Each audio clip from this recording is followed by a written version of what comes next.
Good evening, and thank you for joining me for another Boring Books for Bedtime.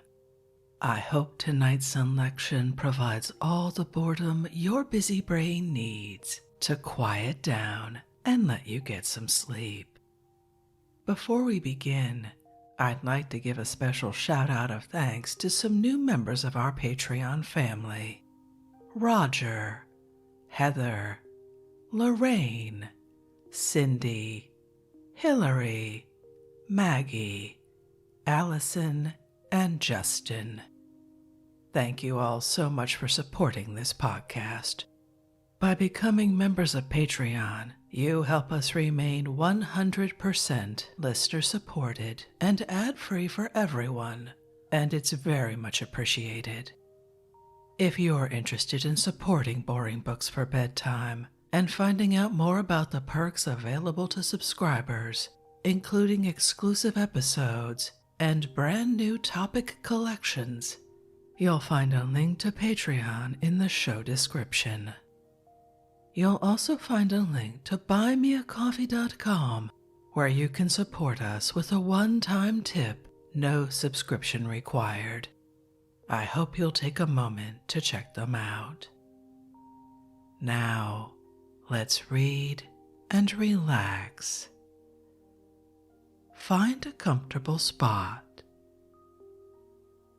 Adjust your volume. Take a nice deep breath in. Let it out slowly. And off we go. Tonight's brand new book comes to us by way of reader recommendation and a dedication to Abby, a beloved friend from Ford. We're reading Studying Art Abroad and How to Do It Cheaply by Abigail May Alcott Nieriker, first published in 1879 by Roberts Brothers, Boston. Let's begin. Studying Art Abroad, Chapter 1. En route. Art is so overtalked and overwritten at the present time, charmingly to be sure, but still overdone, that even were a student's opinion on the subject of any value, I have no intention of adding my name to the list of those who, from critics like Ruskin and Hamerton, down to the multitude of newspaper correspondents, keep America en courant with European painters, pictures, and gossip. But none of these writers report the actual cost of living, instruction, or rent of studio abroad, or how one in search of such can most easily and economically obtain them in order to realize the desire of one's heart. Therefore, having had some experience of art studios in London, Paris, and Rome, I propose putting into readable form facts and figures which may help another to overcome certain difficulties attending a first trip and the most direct attainment of the desired end. Now that Boston, New York, and Philadelphia have their fine art museums and life classes, there is no longer the same necessity for crossing the Atlantic for an education that existed some years ago. But while the feeling prevails that there is no art world like Paris, no painters like the French, and no incentive to good work equal to that found in a Parisian atelier, many will continue to seek in France what in their estimation cannot be found in America. To such, especially if women, a few notes, suggestions, and addresses will prove useful in simplifying the modus operandi of settling in a foreign city. Let me impress upon them at the outset the importance of considering well what is one's particular taste or talent, aim or ambition, and to have a definite notion before starting of what one wants to learn, so as to ensure the greatest amount of profit and enjoyment in a given time. For I am supposing our particular artist to be no gay tourist doing Europe according to guidebooks, with perhaps a few lessons here and there, taken only for the name of having been the pupil of some distinguished master, but a thoroughly earnest worker, a lady, and poor, like so many of the profession, wishing to make the most of all opportunities, and the little bag of gold last as long as possible. Naturally, to a painter of the figure or landscape in oils, Paris is the desired goal, where the work of Couture and Mallet, Breton, Benet, Cabanel, Lefebvre, Duran, and lately Bastien Lepage offer such splendid examples in drawing and color of the first-named subject, while Rousseau, Corot, Diaz, Dupré, Daubigny, Courbet, and Pelouse display the same truth and ability in their treatment of the landscape, not to mention the gems of the Louvre and Luxembourg, always open to a student for reference and copying, a practice much recommended by French masters to help in the acquirement of certain methods. Much is said just now in favor of the Munich school, and since Duvernec's sudden rise into notice, many have taken their way thither, and thoroughly good work has been the result of months of study. Further than this I can say nothing, but that on my one visit there, the gallery was a disappointment. The general refreshing and varnishing lately given the collection entirely ruining the effect of many of its best pictures. Just as naturally will one who seeks instruction in watercolor figures and landscapes turn toward London, though the Roman painters possess a fine, strong style in the former subject which cannot be overlooked. However, as everyone knows, England's art specialty is watercolors, of which the summer exhibitions give sufficient proof. Also, China painting and decorative art in general flourish in the big city, which is acknowledged the great picture market of the world,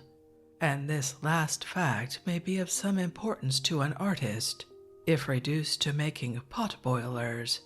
as the saying, "Live in Paris, but sell in London," was long ago adopted by painters of all nations.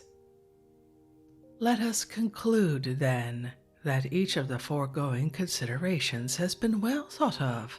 and after due deliberation and all possible study accomplished before starting, that our lady artist decides on a year abroad and begins preparations in good earnest.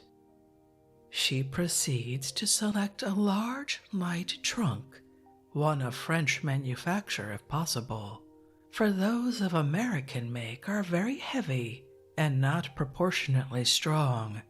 and as every pound in weight is an added item of expense in traveling, this becomes a subject worthy some consideration. Then packing closely, rolling and pinning every article that can be rolled and pinned, puts in plenty of old underclothes and but few dresses, a strong traveling suit, and a black silk being the only important costumes. I say old underclothes because the grime of London and the acid used by all Parisian blanchisseuses soon rot and spoil anything delicate or nicely trimmed, and as the old things become too thin for use, but invaluable as paint rags, which artists so often have to buy, they are easily replaced by ready-made strong ones at small expense. If the trunk is too high for sliding under the berth of the stateroom, and our artist is sufficiently sensible to prefer going in light marching order on all occasions, she can take only a commodious handbag and shawl strap, letting the trunk go below in the hold. The first named should contain the necessary changes of linen, paper collars, and cuffs, if she is not too proud to wear such, which, like Japanese handkerchiefs, do not require washing, a dressing case of toilet articles to hang up and sway with the motion of the vessel, gloves, veils, and little things, while into the shawl strap should be rolled a thick wrap, waterproof, flannel gown, books to read on the passage, and overflowings from the bag. This comprises all that is strictly needed for a voyage of 12 days across the Atlantic, though the addition of fruit or a supply of preserved ginger to be eaten in the watches of the night will be found a refreshing luxury not always to be obtained on board. If not the possessor of a steamer chair, I should advise not buying one on the American side, where the cost is from $10 upwards, and being by no means indispensable, anyone economically inclined will defer purchasing until the return trip, when very pretty folding chairs of dark wood, suitable even for parlor use afterward, can be procured from Tottenham Court Road furnishing shops, London, or in Liverpool on going to the steamer, at the low price of 10 to 15 shillings. Everything then being ready, our artist takes passage on a Cunarder if she prefers safety, or requires the protecting care of a gallant English captain. But if economy is an object, she will try the Anchor, National, or Guion line, where a deck stateroom for $60 will be found most airy and comfortable, and accepting what letters and addresses are offered her, push bravely off to begin her art studies in the old world. Supposing, then, watercolors to be her aim and London her destination, she arrives at the Liverpool wharf, perhaps at night, and decides to save hotel bills by remaining on board the boat until morning. But if eager to leave the narrow quarters, where possibly she has known much misery during the voyage, she drives either to the hotel at the Lime Street station to go directly through to the metropolis, or, as I should suggest, to the Great Western Hotel, which is at the terminus of the railroad, by which she leaves the next morning for Chester, as the first stopping place of a most interesting detour, including Stratford, Warwick, Kenilworth, and Leamington. If she has from £2 to £3 in money to spare and decides to make this little trip, she will, before leaving the hotel, repack the bag and, if possible, put the contents of the shawl strap into the trunk, which, left in care of the baggage master, in return for a few pence and the receipt, will be forwarded to any London address on her writing for it, and start, with art materials prepared and bag in hand, but otherwise unencumbered with luggage, for historical ground. In thus accomplishing the distance between Liverpool and London, one includes perhaps the greatest number of places of interest, as well as fine subjects for an artist's pencil, as can be found in any circuit of England, and 3 days with 2 nights enjoyed en route need cost but little and be found truly delightful. Of course, this limited time admits only of a broad, rapid manner of sketching, which, however, often results profitably, most of the subjects being of a particularly saleable description, and even rough suggestive bits in color, proving interesting to those persons who have never visited the spots. But our artist could be very busy and happy in these little towns for any length of time, although as this whole district is so much traveled and familiar to all, it will only be necessary to note here a few items not found in any guidebook. Arriving then at Chester, one takes the omnibus from the station for the Blossoms, a little inn just outside the old walls of the town, and in dangerous proximity for the lover of bric-a-brac to many shops, which, among other attractions, contain fine old chests and chairs in carved black oak to be bought for half the cost demanded in London or Paris for the same articles, and these the vendors will forward without extra charge to any address on the island. Every painter knows the value of this antique furniture, and how indispensable is an imposing armchair in which to place the sitter to advantage for a portrait,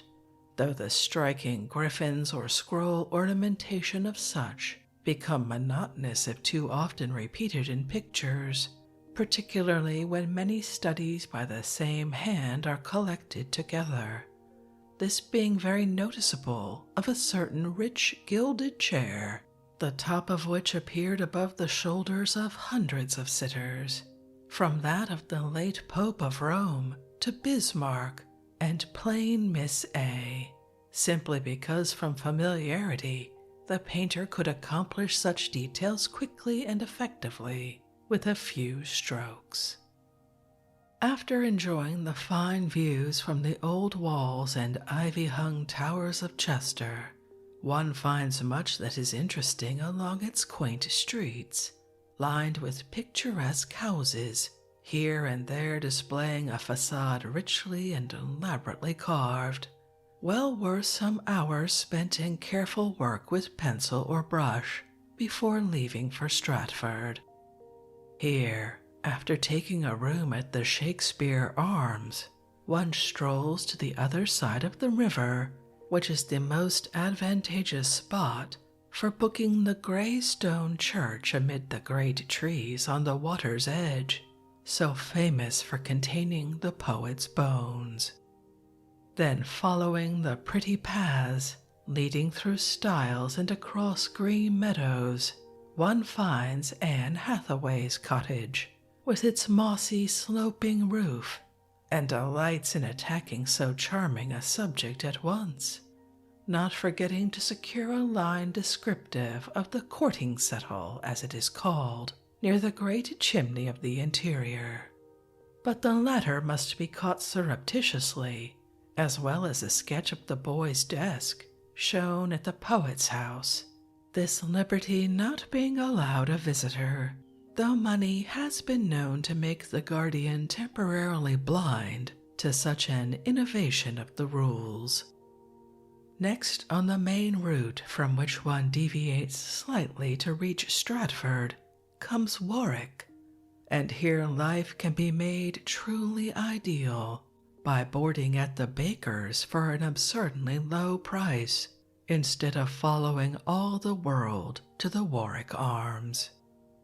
From this humble abode, each morning sees our artist at an early hour, starting with color box in hand, to wander about the little town, or to spend the day in the ruined castle of Kenilworth. From the fine long windows, over which the vines festoon themselves in graceful curves, and the crumbling walls with winding stairs, marked dangerous climbing, immediately prompting one to mount regardless of risk, to the great round tower of warm-toned stonework, all form charming bits for the sketchbook. There is a perfect quiet, even solemnity pervading the place, which is most conducive to good work, and keeps one's thoughts constantly busy with the events of the past, seeing Amy Robsart escaping by the little postern gate as she fled only to meet her death at Cumnor Hall, or Elizabeth amid her brilliant train, Leicester at her side, riding forth with hawk and hound under the shadow of the great arch to scour the beautiful country of Warwickshire. I think no one will consider time spent at Kenilworth as wasted, for though by no means the most picturesque ruin in England, some of the abbeys and cathedrals being infinitely finer, yet here there is a certain indescribable charm which forcibly attracts and detains the visitor.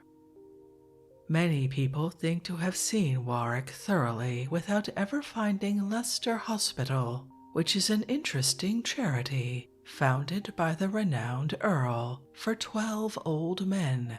and it is most amusing to be shown the 12 little rooms, with their 12 beds, 12 coal bins, 12 plates, and even 12 coffee pots steaming away on the kitchen stove, round which are placed 12 armchairs, suggesting a pleasant picture of 12 old men sitting comfortably, smoking their 12 clay pipes. A fine chapel and quaint minister's house adjoin the main building, with its many-gabled roof,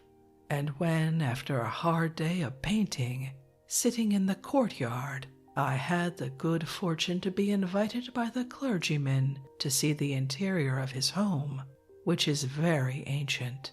I took advantage of the occasion to ask why the present Earl did not found a like comfortable home for 12 old women. If an artist lingers here late enough into September, what is called the runaway mop may afford much that is novel, for at this time servants in search of places and masters in search of servants meet to form new engagements for the coming year,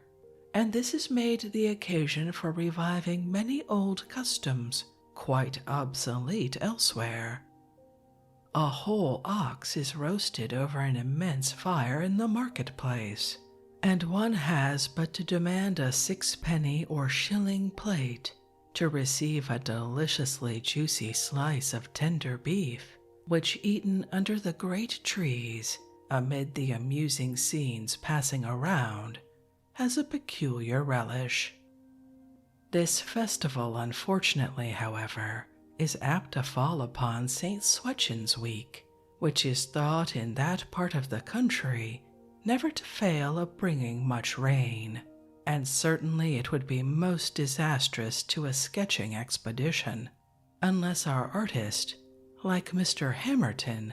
possesses a tent containing glass windows, through which, undisturbed by the elements, all effects in rainy as well as fair weather may be transmitted to paper or canvas. Leamington, after reading Hawthorne's charming descriptions of his walks and pleasant life in the town, cannot be entirely overlooked, though the waters make it rather too fashionable a resort in the season for one of quiet tastes, even if the pretty River Lem with its arched bridges prove attractive. The place as a whole will not be found so convenient for excursions as Warwick, which is more central. This I discovered on my second visit, and proved still further on a third, so I mention it for the benefit of any party wanting to accomplish much artwork in a limited time, by bringing away many pleasing reminders of this not only eminently historical, but charmingly picturesque district. With a last chime from Warwick bells ringing in the ears, an artist regretfully takes the train for smoky London, and passing Oxford with its many steeples, after a look at Windsor Castle, at length enters the great Paddington station, or by making a change at Rugby, steams into Euston Station, which is much nearer the West Centre and saves one a long cab drive. On a trip like this, a lady can very properly travel second or even third class during the summer, finding the latter carriages much cooler and better ventilated than the stuffy ones of the first, though the seats are entirely without cushions, and on a long journey by an express train apt to be crowded, and this makes the difference in price of tickets very great. The railroad regulations and order in Europe are so complete that an unprotected woman has no trouble in getting on, as she finds herself the especial charge of the officials, until handed to a cab by a civil porter, with her much belabeled luggage safely piled on the roof. Chapter 2. London. Perhaps our traveler has had the forethought to mail at Queenstown a letter to the hostess of some desirable address, and so on reaching the city and slipping fourpence into a porter's hand to see any luggage put aboard a cab, pays a shilling fare with 2 pence extra for a trunk, and reaches the destination at once. But the distances in London are so very great that one must consider well how to be near the chosen work or master before settling for any length of time. If the Kensington Museum or Art School is not the desired object, it has been the experience of many that the West Centre was a central, respectable, and cheap quarter for an artist. It is full of boarding houses, which, however, be it remembered, are seldom in England as comfortable, clean, and well furnished as in America. Yet by search, a large desirable room can be found with full board for 30 shillings, or about $6 a week, or a smaller room for less. During the season, from May to August, prices are all much higher than for the rest of the year, and houses very full, so it becomes difficult to obtain immediately what one wishes for little money. A plan, however, often resorted to by students, and found to be most economical, is to hire 2 furnished rooms, perhaps a large one on the first floor to serve as studio or parlor, with a smaller one above for sleeping, the 2 costing 18 shillings per week, I will say, and the lady of the house providing meals as one orders them, at a very reasonable price, including service. Allowing our artist to be of a social nature, and inclined to accept many dinner invitations among friends, this arrangement affords not only the freedom of a private parlor, with enjoyment of more room and greater choice of food, but costs little, if any, more than the 30 shillings to be paid at a boarding house, although it has the disadvantage, if one's circle of acquaintance is small, of becoming rather a lonely life, unless the student forms one of a party,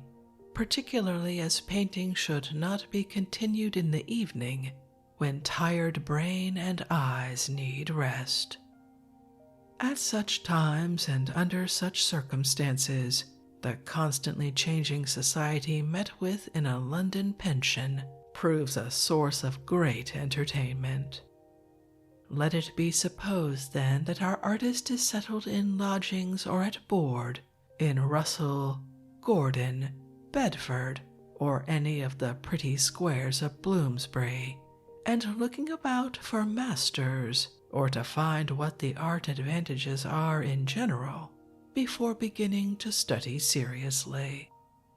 There is the National Gallery within reasonable walking distance, for though an omnibus from Tottenham Court Road runs directly to Trafalgar Square, yet I should advise anyone wanting to paint from early until late, and to whom exercise must consequently become a necessity to save doctor's bills and cab fares by accomplishing the trip morning and evening on foot.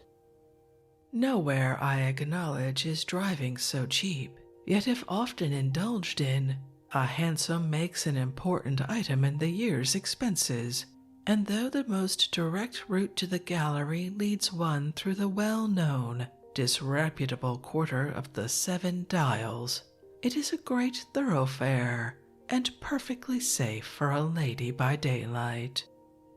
Besides, one meets people and catches glimpses of a life nowhere else likely to be encountered, which remind the passer of a chapter from Dickens, for here are the Olivers, Sary Gamps, and Pecksniffs, who seem like old friends, and even real Fagins occasionally emerge from the dingy little shops where many a stolen article is on sale. To some people, this first sight of a poverty, vice, and misery, of which one before could form no adequate conception, proves most startlingly interesting. But of course, a young American lady in London would oftener give the preference to other streets. The National is thought to contain finer specimens of the various schools and periods in art than perhaps any collection in Europe, and therefore becomes invaluable to a painter for careful study. 2 days of each week it is open only to copyists, and an application to the director, who since Mr. Warnham's death is, I believe, Sir Edward Eastlake, by letter, has heretofore been sufficient to gain admission at that time. But since a young and rather idle set have, much to the annoyance of the more serious, pretended to work there, examples of an applicant's ability may be demanded in addition. After the Italian, Spanish, and Dutch rooms, perhaps the visitor will turn with some interest to the Liber Studiorum and 300 lovely watercolors by Turner, varying in style from striking effects in the Alps, done on gray paper with body color, to the exquisitely finished vignettes, designed as illustrations to Roger's Italy, Campbell's Poems, and Rivers of France. The former are hung in a small room of the gallery, accessibly low for study, while the latter 300 are locked in cabinets below, where a fire is always burning to prevent any dampness. Of these, only 12 are allowed to be brought above for copying at any one time, and for this privilege a note of permission is necessary to the especial guardian, Mr. Payne, who has the sole charge of them. As they are always in great demand, it is well worth while to secure the precedence by being before the big doors in Trafalgar Square at the time of opening. This analysis of Turner's work often proving more profitable to a student of watercolors than any lessons from a living master at a guinea an hour. The Venetian views in oils also of a later period are excellent for copying in watercolors, and have a most charming effect, for in these Turner seems to have painted thinly on a solid white ground, so suggesting the more delicate medium that one is quite deceived at the first sight, the glass over them only adding to the illusion,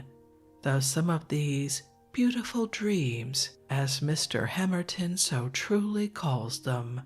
are too sadly faded to be considered much more than suggestions in color. Sometimes one sees good painting done by the copyists, who at a moderate cost will give instruction on the spot to a pupil wishing such help. Beside the Turners, In the English department, there are the Lawrences,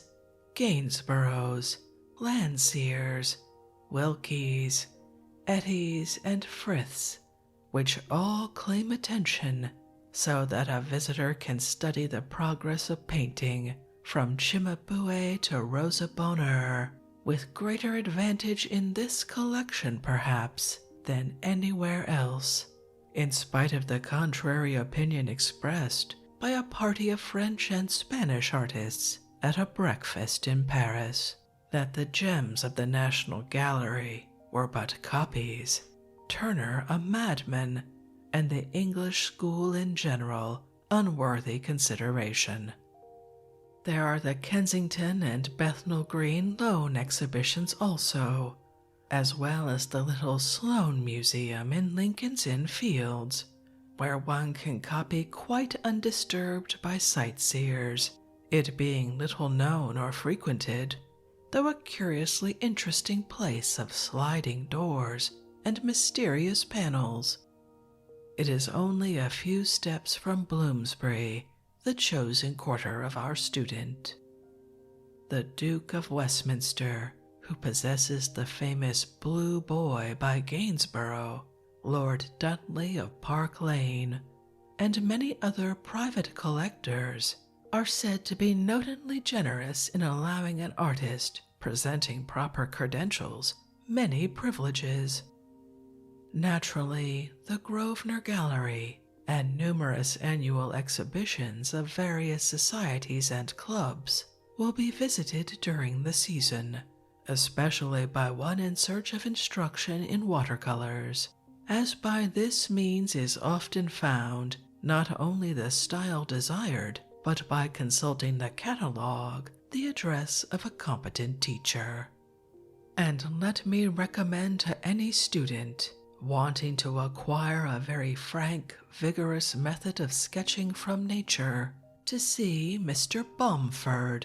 whose name I give in the list farther on, and his work, which possesses the essential qualities of strength and purity necessary to all good watercolor painting.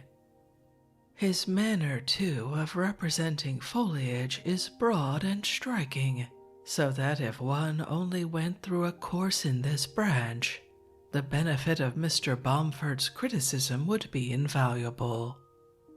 He is willing to receive pupils, and will even go out with a class before nature to lessen the many difficulties which always confront a beginner. His terms are very moderate, being 3 lessons for 1 guinea, with loan of excellent studies to be copied at home. To reach the address in St. John's Wood, one has but to cross Regent's Park from the west centre of London, though a student might even think it worthwhile to engage board for several months in Maida Vale, where the rate would probably be lower than in the city proper. All that part of St. John's Wood is attractive, and the site of many elegant residences, a little cottage among these, almost hidden by trees, being the home of Mr. Green, a fine colorist, and the former teacher of Mr. Bomford, lessons from whom may be preferred to any from the latter, although having a more established reputation makes Mr. Green's charges somewhat higher. I have made a special note of the method of painting of these gentlemen, as one rarely sees the more old-fashioned, or what might be called legitimate watercolor, the present English school having very generally adopted the use of white, which gives fine atmospheric effects, it is true, and adds brilliancy to foreground touches, but too often has the solidity of a chromo, as in Mr. Ronbotham's Italian views of places he never saw, or many of Burkitt Foster's pictures, and destroys all transparency, which to some art lovers is the chief beauty of a watercolor. To such, the sketches of the above-named masters will afford infinite pleasure, and a trip to Maida Vale not be without profit. After the Royal Academy School, where it is exceedingly difficult to gain admittance, if an applicant can pass the examination at the Slade School, Gower Street, the course of instruction will prove a most thorough one, with the advantage to those wishing to study the figure of having excellent life models. The rooms are large, well ventilated, and well lighted not only by day, but also at night, so that every facility necessary for improvement is supplied, though the terms make 6 months or a year of study rather expensive. A Frenchman is at the head of this institution, and under his supervision, etching has been very successfully taken up by many of the pupils at the same time with the other branches. A circular stating requirements and all details can be obtained of the curator in the building. There is also the Kensington Art School, connected with the Kensington Museum, about the merits of which one hears such different opinions from the best authorities that a student must visit it in person and examine the general course pursued in order to form an independent judgment. A few ladies who remember the Boston School of Design some years ago and were fortunate enough to belong to the class under the able and inspiring teaching of Mr. Salisbury Tuckerman know the method to have been nearly the same as that pursued at Kensington, and such saw with great regret that for want of proper support at the right time, the school in Temple Place had to be given up, as it would have afforded Bostonians the best art advantages, for it was not, as the name would suggest,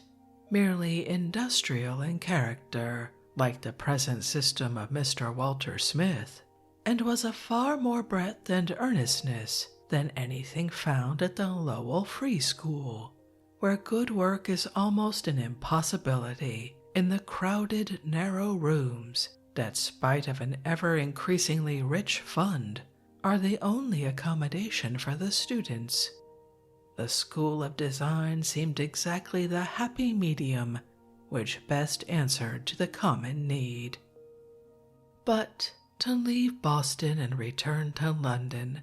mention must be made of a class under the instruction of Mr. Heatherley in Newman Street, where excellent casts from the antique are provided,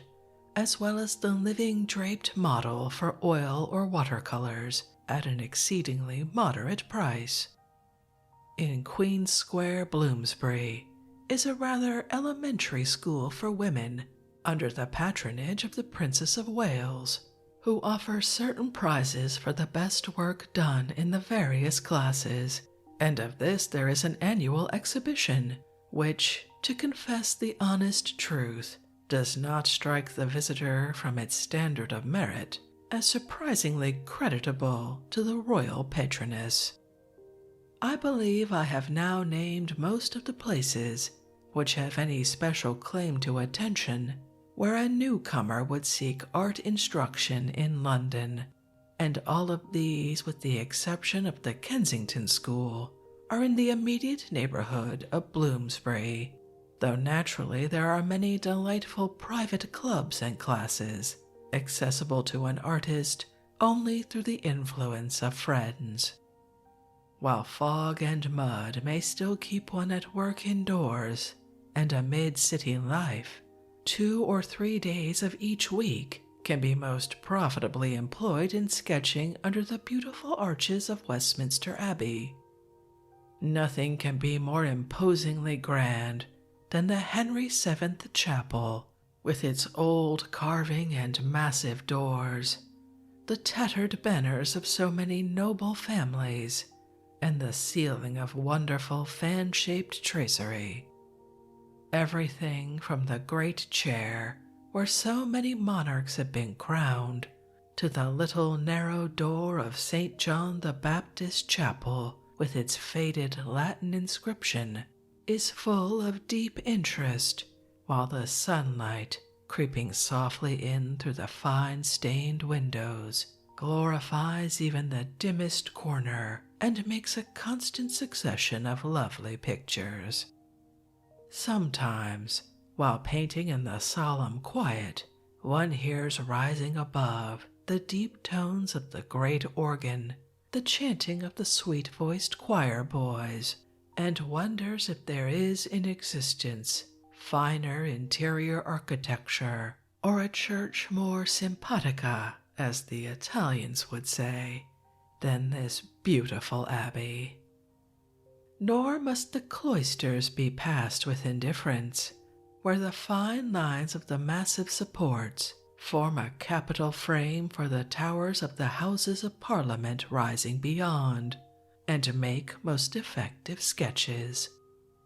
Permission for working there is granted by the Dean of Westminster to any American who can refer to a member of Parliament or clergyman of the Church of England for a testimonial of good character, and guarantee that this great privilege will in no way be abused. But when the pleasant season approaches, the student will want to enjoy the fresh air and turn from chilly churches toward the lovely environs to which trains, omnibuses, and ferry boats, the latter affording much that is picturesque on the way, quickly transport one. Windsor then seems to come first on the program of artist or sightseer, and generally proves most interesting,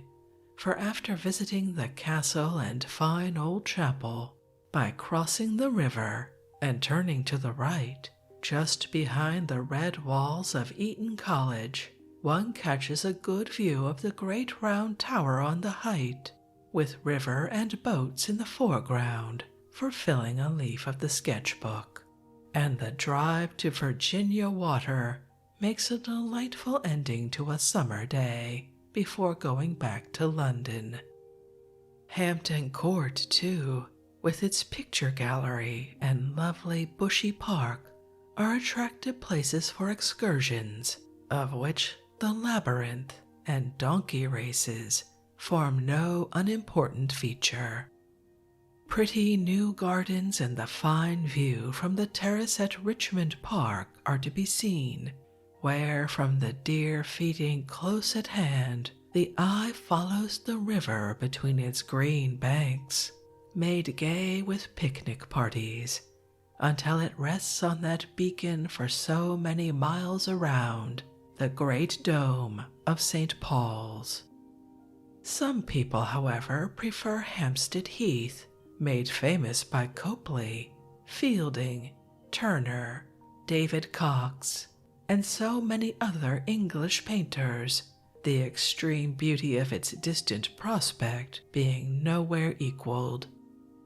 It is a pleasant resort, with colors and lunch in the pocket for wandering about, or sitting under the one group of tall pines to try putting on paper the effect of London, charmingly hazy in the distance,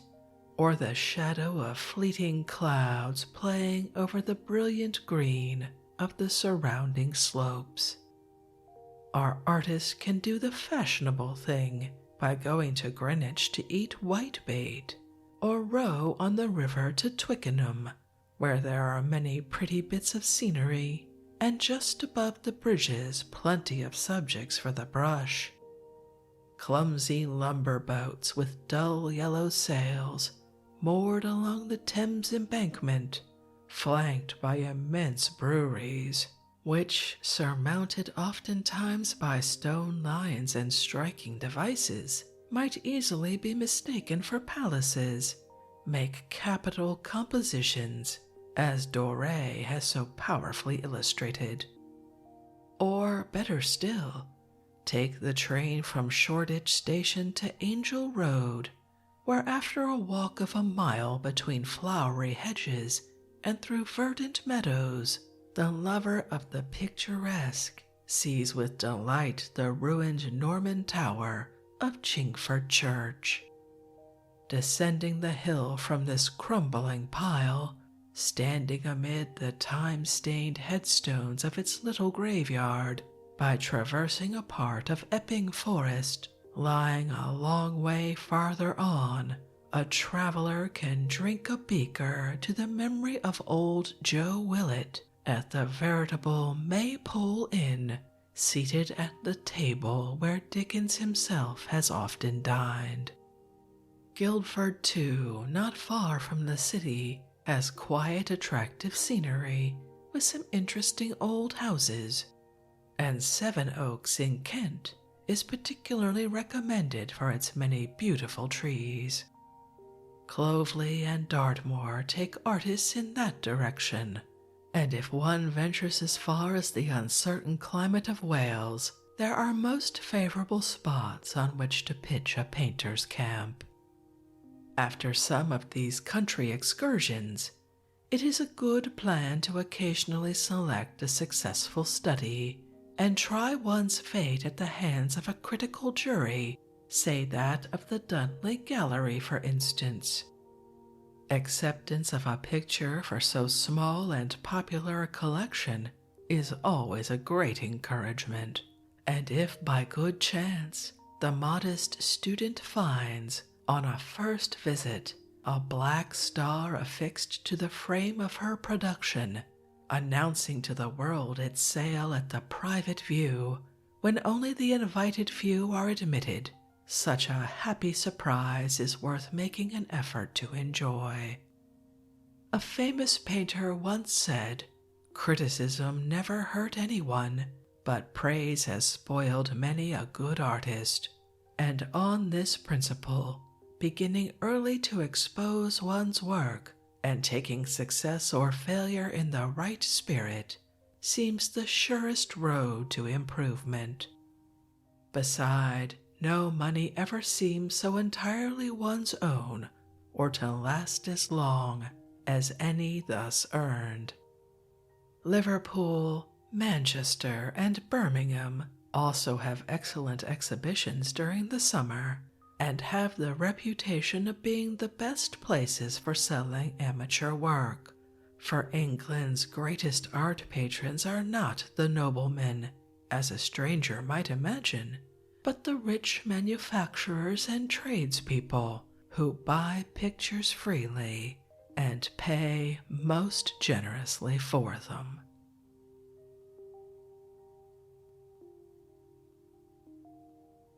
And with that conclusion to Chapter 2, I think we'll end this evening's reading from Studying Art Abroad, which I confess made me dream of becoming an artist in the 19th century, if only to get a room and full board in London for $6 a week. I hope you enjoyed that as well. If you'd like to read this work for yourself, it's available on the Internet Archive, and I'll leave a link in the show description. If you'd like to connect, suggest a boring book you'd like to hear read, or request more from one we've already started, you can drop me an email via our website, www.boringbookspod.com. It's always a pleasure to hear from you. Thank you so much for joining me for this evening's reading. Until our next boring book, good night.